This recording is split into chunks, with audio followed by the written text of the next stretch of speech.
இந்த பூமியில எல்லாருமே வாடகை வீட்டுக்காரவங்க தான் கூப்பிட்டோணும் போகணும். அதனால மன்னவனானாலும் மாடோட்டும் சின்னவனானாலும் மண்ணில் பிறந்த அனைவருமே மண்ணுக்கு இறைதான். ரொம்ப அதிகமா ஆடக்கூடாது அப்படிங்கிற ஒரு அரிய கருத்தை அவரு எடுத்து சொல்ல முயற்சி செய்திருக்கிறாரு.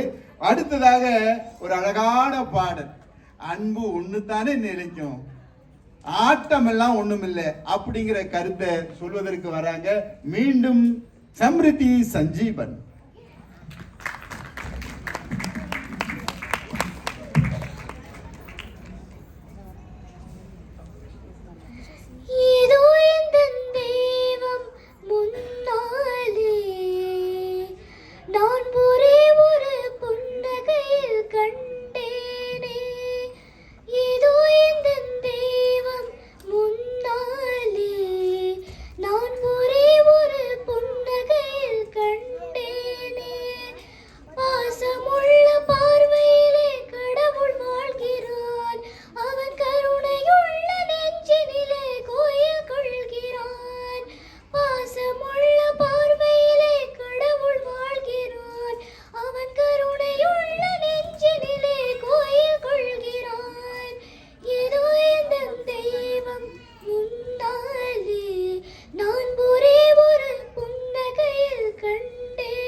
வாலியினுடைய அழகான வரிகளுக்கு இந்த சின்ன பிள்ளை எந்த அளவுக்கு தயாரித்திருந்தாங்கன்னா பாடுறாங்க, எவ்வளவு சிறப்பாக பாடுறாங்க அப்படிங்க பாருங்க. இப்படியே ஒவ்வொருவரும் காலையில